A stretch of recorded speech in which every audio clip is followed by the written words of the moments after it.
Então, 1 João, no capítulo 3, a partir do versículo 1. A partir do versículo 1. Por exemplo, qual é o primeiro? Nós vamos trabalhar sobre a relação entre o amor de Deus e essa nossa identidade. Quem somos em Cristo, quem somos em Deus. Como é que a gente traduz isso dentro de 1 João 3? Em primeiro lugar, aparece já em 1 João 3, nos primeiros versículos, a revelação da identidade. Do versículo 1 até o versículo 2. Versículo 1 e 2 vão dizer assim: vejam que grande amor o Pai nos tem concedido. Estão lendo isso aí? Sim. A ponto de sermos chamados filhos de Deus. Leiam, a ponto de sermos chamados filhos de identidade. Deus tem um amor tão grande para com você que te chama de filho de Deus, filho ou filha. E João vai dizer, e de fato somos filhos de Deus. Por esta razão, o mundo não nos conhece, gente. É por isso que a gente é mal compreendido, as pessoas que ainda não se converteram. O mundo não nos conhece, porque não conheceu quem? Aquele que nos ama. Não o conheceu, não conheceu a Deus. Versículo 2: amados, agora somos filhos de Deus. Reforça a identidade. Mas ainda não se manifestou o que haveremos de ser. Olha que interessante. Sabemos que quando Ele se manifestar, quando Jesus Cristo vier, seremos semelhantes a Ele.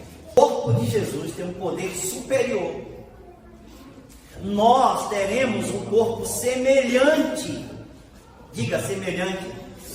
Nós seremos semelhante a Ele. E aqui não é uma coisa virtual, filosófica. Não é assim. É só que nós seremos espiritualmente parecidos, semelhantes. Nós seremos semelhantes a Ele. Por que nós seremos semelhantes a Ele?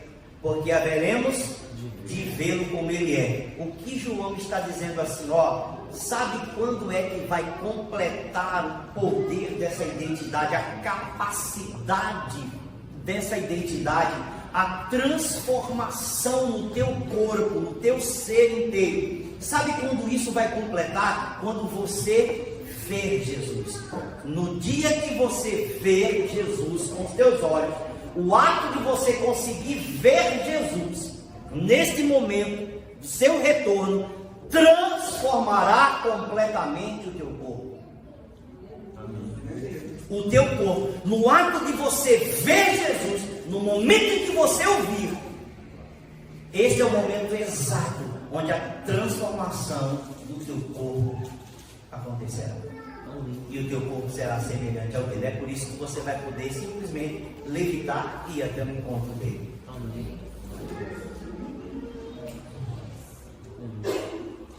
É por isso que os vivos terão os corpos transformados nesse dia, em corpos glorificados. E por isso que os mortos que aguardam os seus corpos, aguardam a ressurreição, vão receber os seus corpos glorificados. Amém. Esta é a identidade. A identidade já é revelada. Olha o tipo de identidade que o Senhor está revelando. A partir do versículo 3, a identidade nos leva de cara. João precisa tocar nesse assunto. A identidade que Deus te deu em Cristo, a identidade desse amor de Cristo em você, forçosamente tem que levar você a uma vida de santidade. E ele explica, versículo 3. Nós vamos até o versículo do 3 ao 6.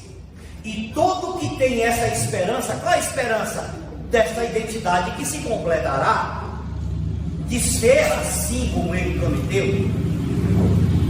Todo que tem essa esperança, versículo 7, nele, está escrito o que? Por favor, preciso que vocês leiam. Nele purifica-se a si mesmo, ou nele a si mesmo se purifica, assim como Ele é puro. Jesus é puro? Jesus cometeu pecado? E aqui João está dizendo, se você tem a esperança de ver Jesus e de ter o seu corpo transformado. Esta identidade que você tem, você força você mesmo a viver em santidade e a purificar o teu corpo. Manter o teu corpo limpo. Mente, corpo e vontade. E aí ele diz, continua: todo aquele que pratica o pecado, versículo 4, também transgride a lei, porque o pecado é a transgressão da lei. Versículo 5: e vocês sabem que ele se manifestou para tirar os pecados, e nele não existe pecado. Versículo 6: todo aquele que permanece nele, em Jesus, não vive pecando, e todo aquele que vive pecando não o viu nem o conhece. A identidade de Cristo em mim me impulsiona a viver uma vida de santidade. E aqui é muito simples. O que é santidade? É eliminar o pecado na minha vida. Tudo quanto Deus diz que é pecado, é pecado. Amém. Tudo quanto a palavra de Deus diz que é errado, é errado. Tudo quanto Deus diz que não quer que eu faça, eu não faço. É uma consciência. E não importa o que os meus amigos pensem, que minha família pense, que o cônjuge pense, o marido, a esposa, os filhos. Não interessa o que a sociedade, nem o que a mídia pense. Não interessa o que os falsos mestres da internet pensem. O que Deus diz que é pecado, é pecado. E a partir do versículo 7, nós temos agora um outro item da identidade. A nossa identidade nos diferencia das demais pessoas. Deixe-me apenas chamar a sua atenção. Não te faz melhor do que as outras pessoas. Te diferencia. Não te faz melhor do que ninguém. Te faz diferente. Amém? Amém. Não faz você melhor. Ah, eu sou uma pessoa melhor. Não, você é diferente. Olha para a pessoa que está do seu lado, dá uma olhada nela assim no rostinho, só olhar no rosto e fala assim: diferente. Diferente. Ok. Vê se a Aurora falava isso. Por favor, eu quero assistir um vídeo diferente. Porque eu colocava um vídeo do pai, aí eu falava assim: quero um diferente agora.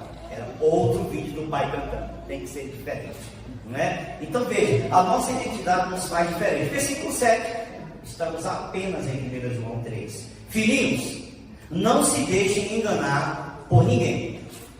Alô? Não se deixem enganar por ninguém. Aquele que pratica a justiça, identidade. Ou seja, você não se torna justo por praticar a justiça. Você pratica a justiça porque você é justo. Você se torna justo primeiro para praticar a justiça depois. Então aquele que pratica a justiça é justo, assim como ele é justo.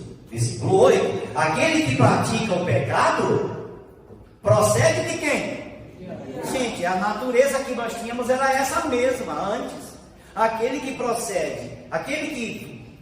pratica o pecado procede do diabo, porque o diabo, olha aqui, gente, porque eu não gosto de certas coisas com endemoniamento. Olha aqui, porque o diabo, o que ele faz?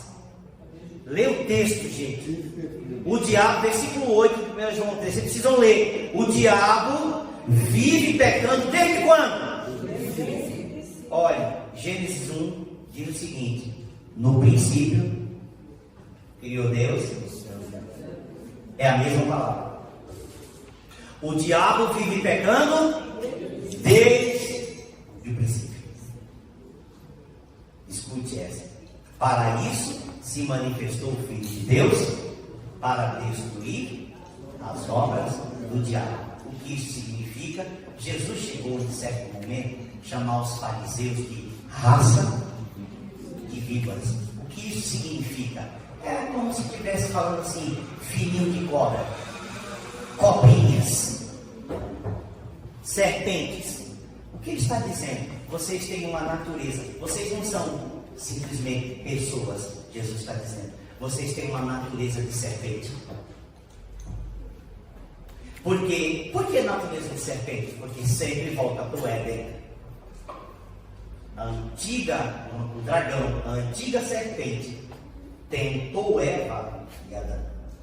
E quando Eva cede e Adão cede, a natureza da serpente, que é a desobediência, também passa ao DNA de Adão e de Eva.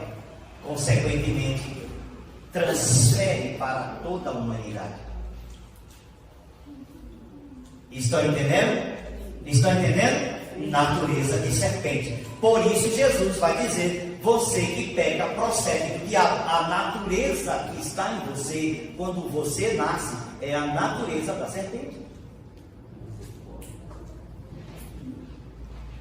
Quando nós nascemos com a natureza, o DNA comprometido, o DNA da serpente, do pecado, da desobediência.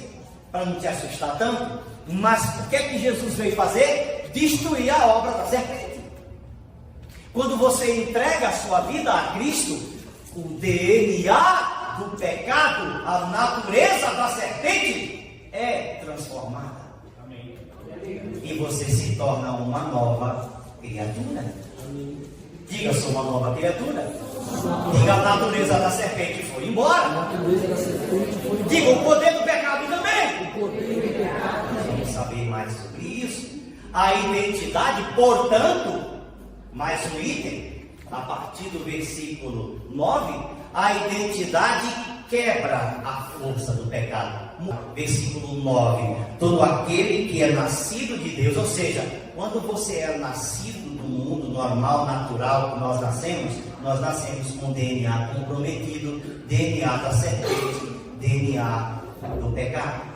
Agora, quando entregamos a vida a Cristo, nós nascemos de Deus, nascemos de novo. Todo aquele que é nascido de Deus não vive, eu gosto da Nova Almeida atualizada, não vive na prática do pecado. Você pode pecar acidentalmente, mas você corrige logo a situação, pede logo perdão, pede logo o sangue do Cordeiro sobre você. Amém? Amém. Não deixe esse negócio passar da hora que você cometeu, não.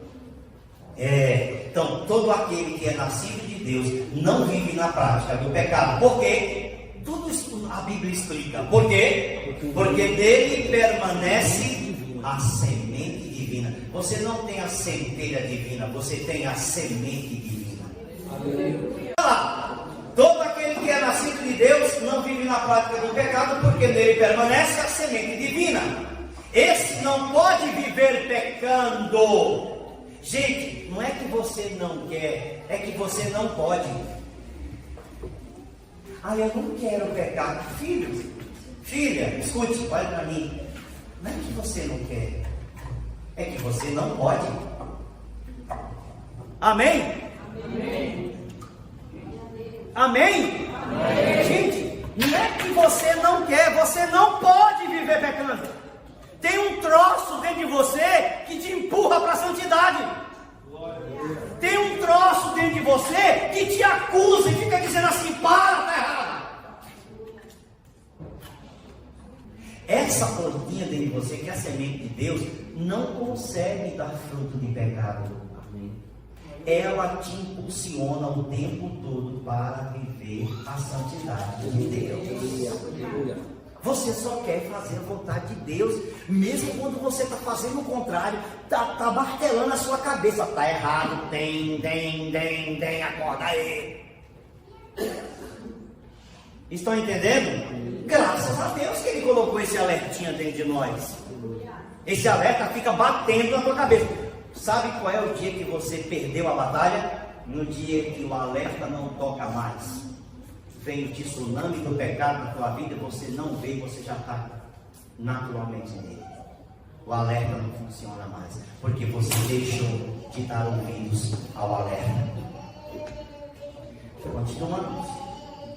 E vai dizer aí, então, versículo 10: nisso são manifestos os filhos de Deus e os filhos do diabo. Tem filho? O diabo tem filho?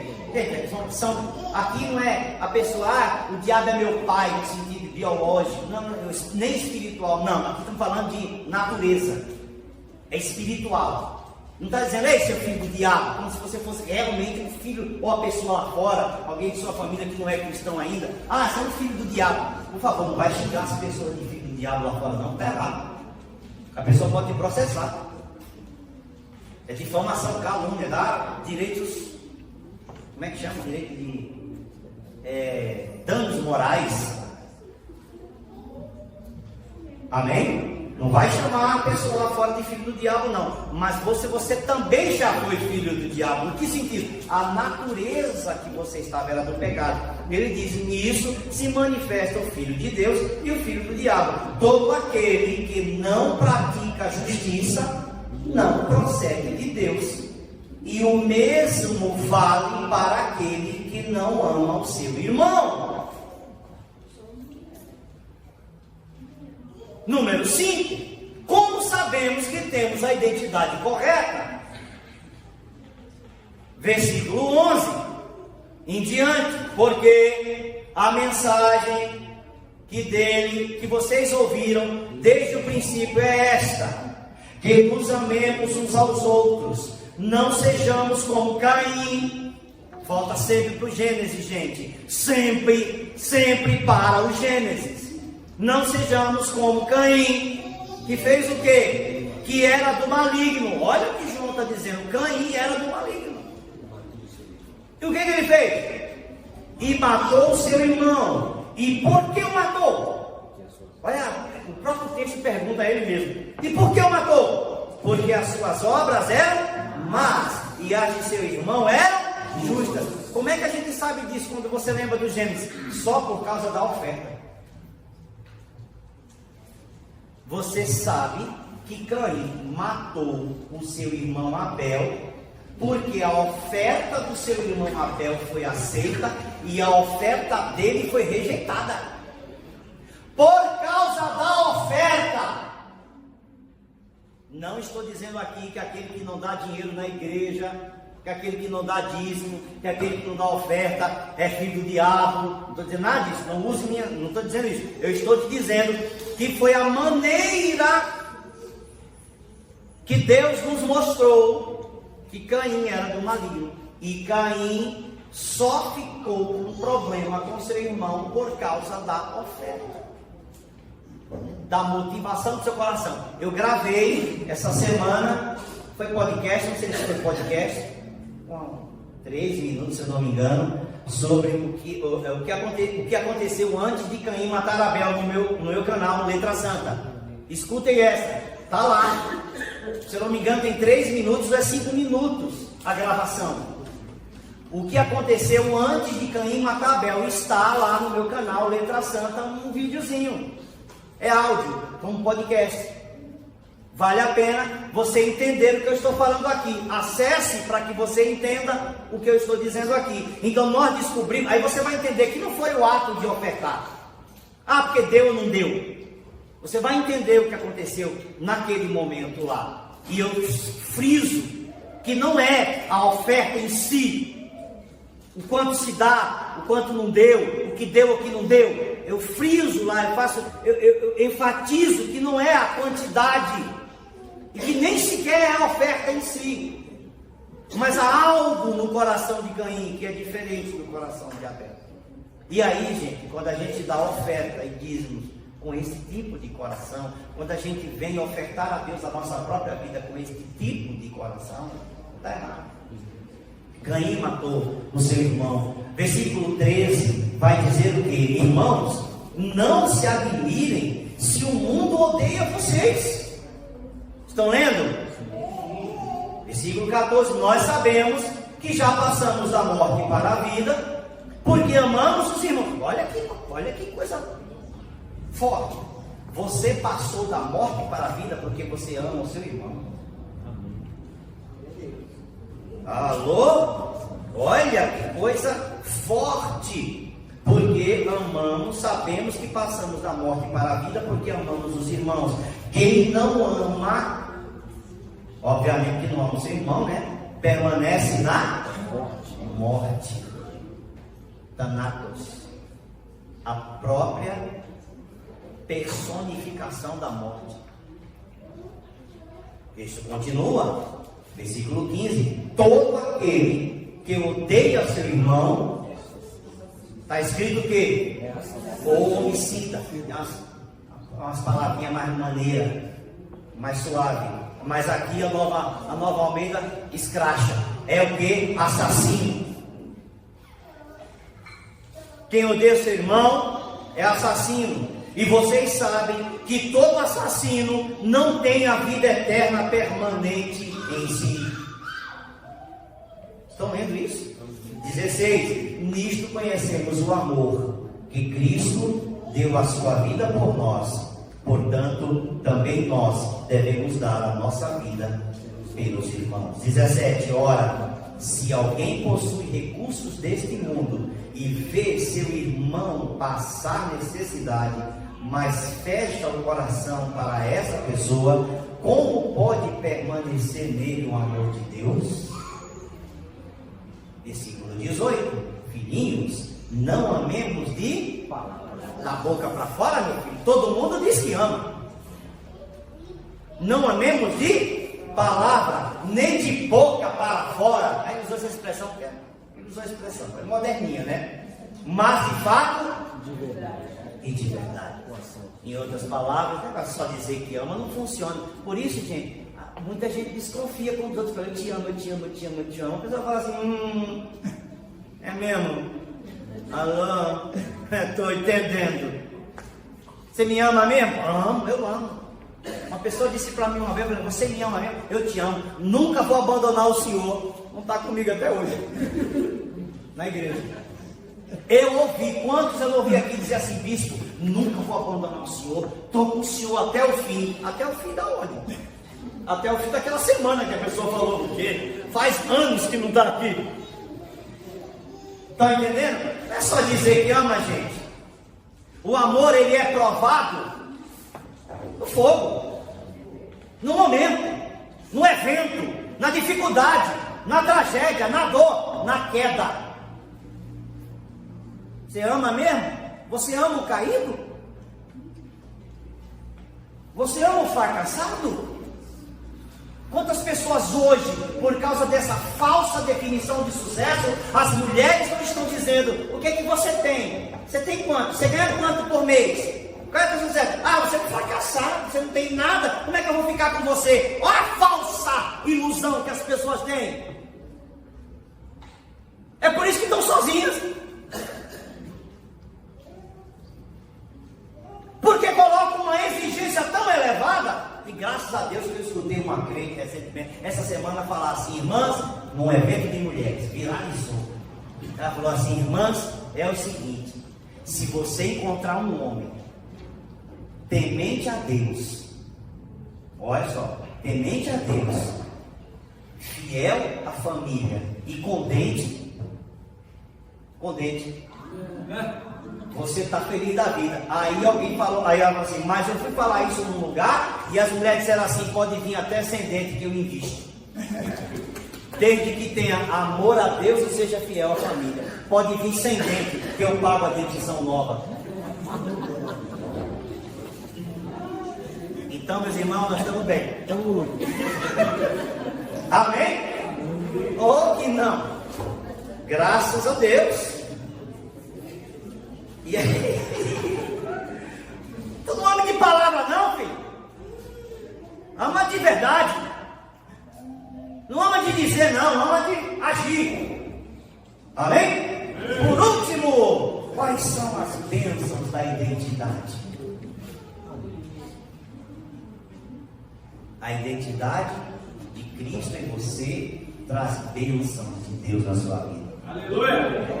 Versículo 19 até o final deste capítulo. Só mais 4 versículos, se eu não me engano. Olha as bênçãos da identidade. 19. E nisto conhecemos que somos da verdade, bem como diante dele tranquilizaremos o nosso coração. A primeira bênção, tranquilidade interior. Você está em paz. Versículo 20. Porque se o nosso coração nos acusar, Deus é maior que o nosso coração e conhece todas as coisas. Deus perdoa. O perdão de Deus. Versículo 21. Amados, se o coração não nos acusar, temos confiança diante de Deus. Outra bênção da identidade, ousadia. Versículo 23. Gente, eu não escrevi nada disso. Eu estou lendo e estou falando para vocês. Amém. Tá? Versículo, estou lendo junto com vocês. Estamos lendo juntos o texto. Versículo 23. E o seu mandamento é este: que creiam no nome de seu Filho Jesus Cristo e nos amemos uns aos outros, segundo o mandamento que ele nos ordenou. Aqui não é uma bênção, aqui é uma ordem. Versículo 24. Quem guarda, porque ele introduz, ele fala algo para introduzir a bênção. Quem guarda os seus mandamentos permanece em Deus e Deus permanece nele, e nisso conhecemos que ele permanece em nós pelo Espírito que nos deu. A última bênção da identidade não seria outra a não ser a própria presença do Espírito de Deus dentro de você. Nenhum aqui é material. Ó, porque estamos falando do amor. Estamos falando da identidade. Gente, quando você tem identidade, o material, o físico, vem no natural. Porque quem você é, atrai o que você deseja. Amém? Amém? É quem você é que faz com que você seja motivado a lutar todos os dias para conquistar o que você deseja. É pelo fato de você saber quem você é e as bênçãos de Deus em sua vida, essas bênçãos espirituais aqui da identidade em você, te fazem ousado, uma pessoa ousada, uma pessoa que realmente crê no que Deus falou, é que motiva você a estabelecer as metas da sua vida que você quer alcançar. Então, se eu tiver que mudar, eu mudo. Se eu tiver que dar um passo atrás, eu dou. Se eu tiver que puxar o freio de mão na caminhada, eu puxo o freio de mão na caminhada. Eu dou um passo atrás para dar um impulso, para dar um salto mais longo. Mas tem que dar um passo para trás, dar um passo para trás. Por quê? Porque meta é assim. Você não pode, você tem que fazer ajustes da caminhada até que aconteça o que você projetou. Isso é identidade, gente. Porque você sabe quem é. Deus colocou uma capacidade, uma potência dentro de você, uma identidade de Cristo, o poder sobrenatural do Espírito Santo está na sua vida. Mas isso não significa que as coisas vão acontecer no passe de mágica. O poder sobrenatural de Deus não é mágica. O poder sobrenatural de Deus que está em você é uma capacidade que te impulsiona a trabalhar, te impulsiona a agir, te impulsiona a fazer, te impulsiona a escrever metas, te impulsiona a trabalhar com metas, porque Deus colocou uma identidade em você. Amém? Amém? Amém? Amém. A identidade cria uma rota segura. Nós encerramos o ciclo aqui. A identidade cria uma rota segura. Amém? Amém. A identidade é essencial para o teu sucesso. Amém? Amém. Declarar quem você é firma o teu propósito, ou o propósito de Deus na tua vida. Amém? Amém. Você tem como identidade o amor de Cristo. Amém? Amém. Você repete amém aí. Servir a Deus é um sacrifício de amor. Amém. Servir a igreja de Cristo é um ato de amor. Amém. Servir ao próximo também é um ato de amor. Amém. Entenderam o amor? Deixou de ser bobagem, sim ou não? Deixou de ser uma coisinha simples, uma palavrinha de 4 letras. Eu ia falar 5 letras. Uma palavrinha de 4 letras. Amém? Amém. O amor é maior que isso. Vamos orar?